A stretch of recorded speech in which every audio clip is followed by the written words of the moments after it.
Welcome back to Magus in the Media. This is where we take the stories shaping our culture and slow them down, where we treat film, anime, and myth as living symbols rather than background entertainment. Every story carries a philosophy inside it. Every villain, every hero, every fallen apprentice is reflecting something about us. And today, we're stepping into shadow. Before we press play on the trailer for Star Wars Maul, Shadow Lord, I want to slow down and really sit with Darth Maul. It seems like it's been a while since we've really got to take a look deep into Maul himself. Because Maul is one of the strangest evolutions in Star Wars mythology, and actually one of my favorite characters to come out of all of Star Wars mythos.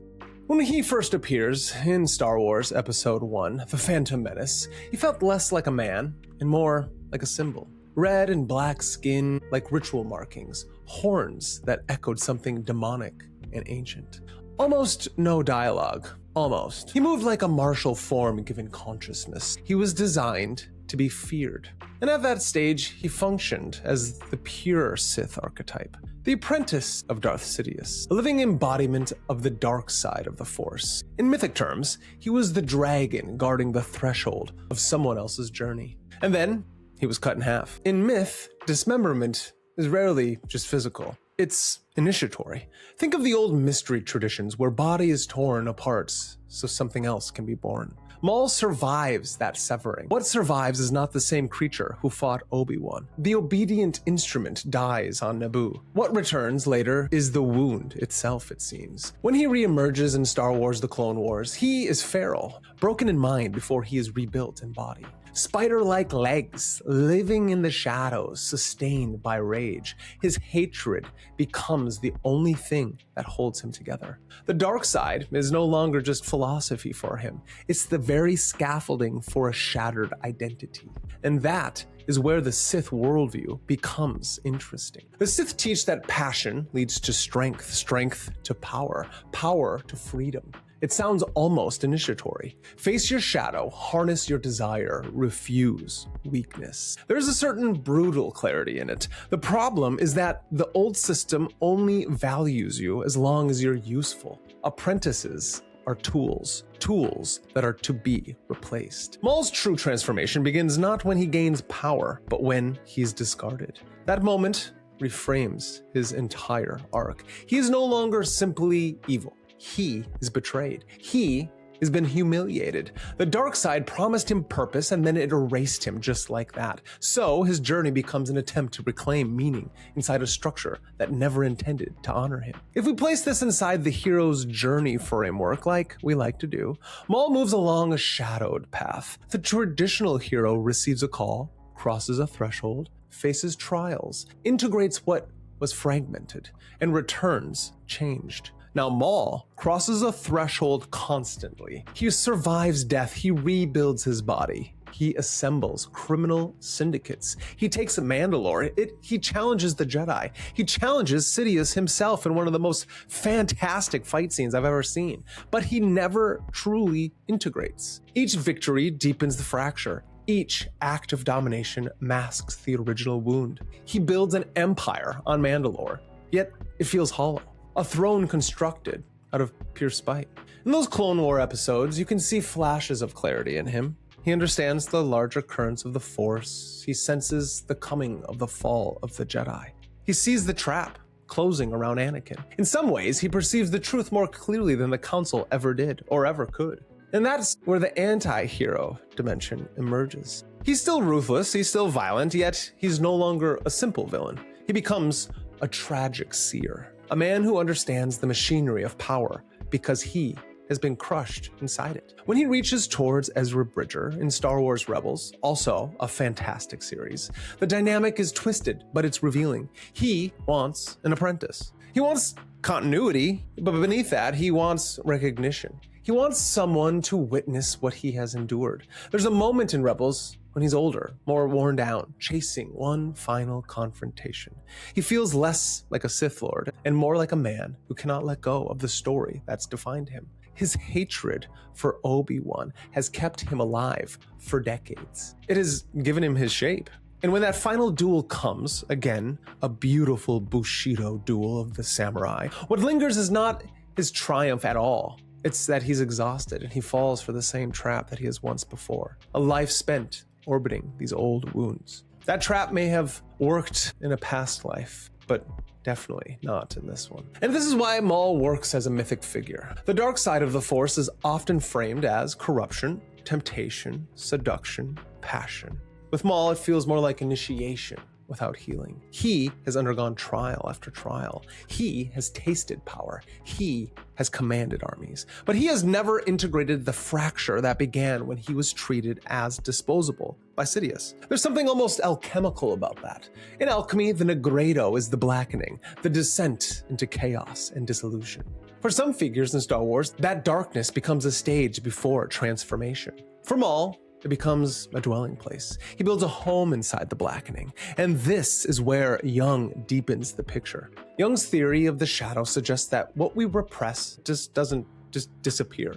It waits. It gathers force. If it is denied, it erupts in projection or compulsion. If it is faced consciously, it becomes integrated into a fuller self. Maul never represses his shadow.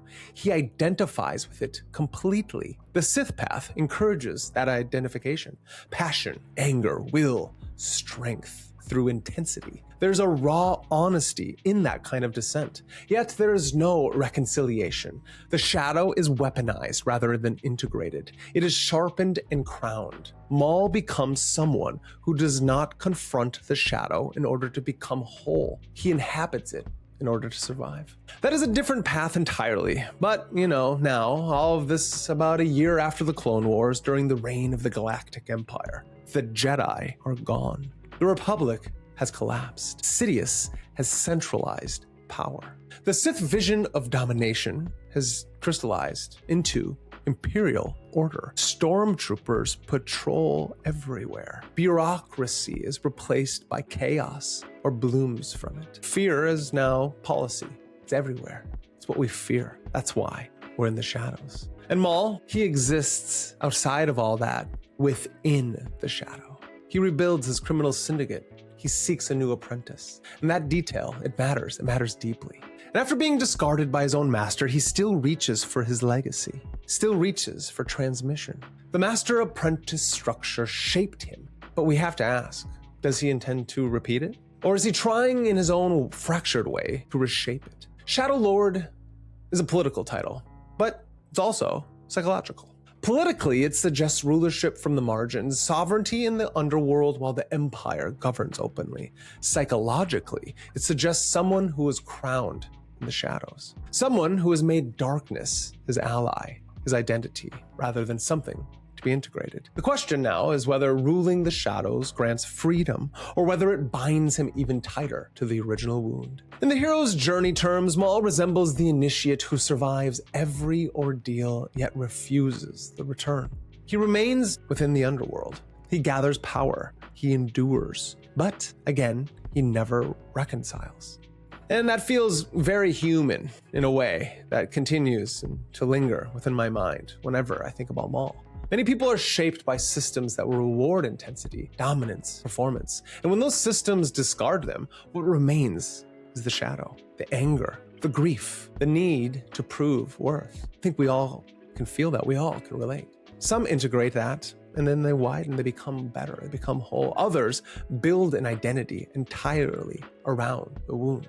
Now Maul, he chooses to build. And as we step into this trailer, I'm interested in the aesthetics and I'm interested in the interiority. Are we seeing the weapon, the warlord, the syndicate leader, the mentor, the exile navigating an empire that no longer needs him? Or are we finally being invited into the interior myth of someone who survived annihilation and made a throne out of his own darkness? All right, that's my opening. That's my beginning. So now let's press play and see what kind of Shadow Lord Maul has become in the age of the Empire. Lucasfilms. Times have changed. Lucasfilms has now finally been taken back away from the hands of Kathleen Kennedy. Can we do it? Can Dave Filoni help bring us into the Graceland? Nice to see right here. We got a nice Gung Fu tea set, really integration of that Japanese way of tea life, on how the ritual of the tea really expands the spirit and the soul. So it's a really nice opening there. And you actually, let's play that right away at the beginning. For the Lucasfilms, what do we get here? We get the opening of the city. That's really nice. That's kind of like that holy cross we have with the circle around it. The solar cross, interesting enough. The solar cross within the underworld. And then from that, obviously, Lucasfilms. Times have changed. And times have changed. Times have changed so much that the beauty of this tea set is so phenomenal, sitting on top of that tea tray. It's amazing. That captures my essence and love of the Bushido code and of the tea that brings spirit. I will show you the galaxy for what it truly is. Sith. And again, we get another. It's the beauty of the Zen master of the samurai, which the Jedi and the Sith are making and building them off of. And so it's this beautiful. Who's drinking this tea? These are the questions we must ask. See things from a new perspective. Is this what our future holds? And we get, that was a beautiful lightsaber pull right there. So we have a Jedi or a Jedi apprentice, a Padawan, who is running maybe from, I don't know who this is. She's running away from everyone. Always running. Hey, always running. I invite you to look more closely. What are we dealing with? Good question. Yeah, and then trying to figure out who is this Darth Maul. There we got a nice little brief, right, on the Gung Fu tea set. We have this lightsaber on the side. We have Maul waiting in the shadows. Who is he? And I offer you an opportunity. This is coming out soon, and there he is.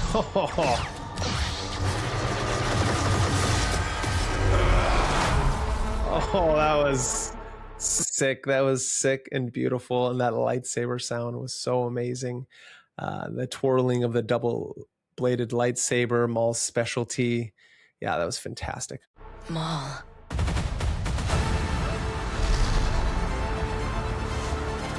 We have all been made to suffer. We survive, but do not live. So she looks like that's going to be Maul's apprentice, which is going to be great because she is a Jedi, probably a Padawan or a Jedi in training. And that's going to be amazing because so far it has looked awesome.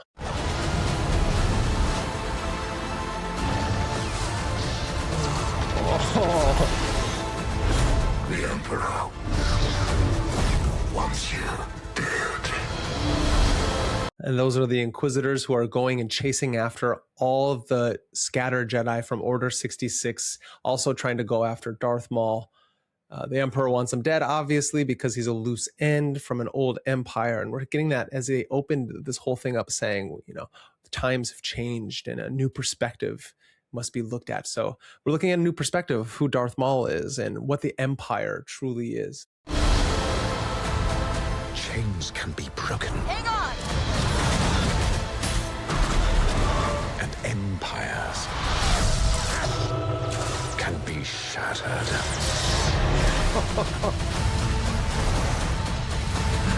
Star Wars Maul Shadow Lord. That was amazing. Thank you. Star Wars Darth Maul Shadow Lord. That looked beautiful. The choreography was amazing. The lightsaber igniting had that beautiful crackle to it. The red glowing as Darth Maul was having such amazing martial arts and the choreography and the animation style of the old Clone Wars. Dave Filoni really gave us such a beautiful essence and substance building off of the prequel, giving us a reason to care about Anakin Skywalker, giving us new characters like Darth Maul and Ahsoka Tano. I don't care what anybody says. These are some of my favorite characters of all of Star Wars mythology. And you're really seeing Darth Maul interacting with everybody. That shadow is not fully integrated, obviously, like we spoke of before, but he is interacting with everyone. It looks like he's treating this new apprentice that he's trying to take on with care, as she seems to be trying to move through the world. And then you're getting the stormtroopers as well as the Empire going after Darth Maul.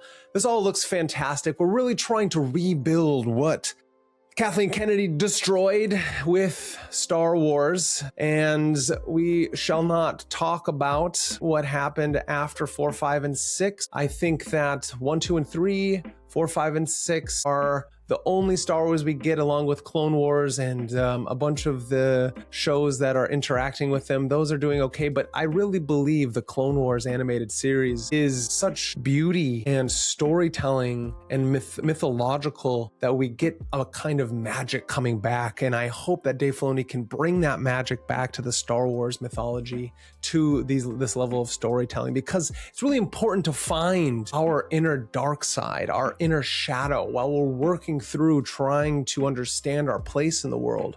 That sometimes that anti-hero may be needed, but it's a good thing to integrate that shadow so it doesn't take us over. So the passions, our desires, our angers, our guilt, our fear don't become forces outside of ourselves and that then possess us and take us over. So we don't get dismembered ever again. That dismemberment is important. And as Osiris, we must be brought back together as we enter into the next realm, into a new perspective on our life. So all in all, so excited for this. This trailer was fantastic. It teased us just enough to get a great taste on our tongue of what we could maybe hopefully get from the West and storytelling today in the West. Thank you for listening. Thank you for watching with me. There will be much more breakdowns of the trailers that are coming out that truly tickle our fancy for the shadow, for the light, for the dark, for the magic, the myth, and the meaning. There's much philosophy to be unpacked, and we will be here to do it together. Make sure, if you like these kind of things, subscribe, like, and share. And until next time.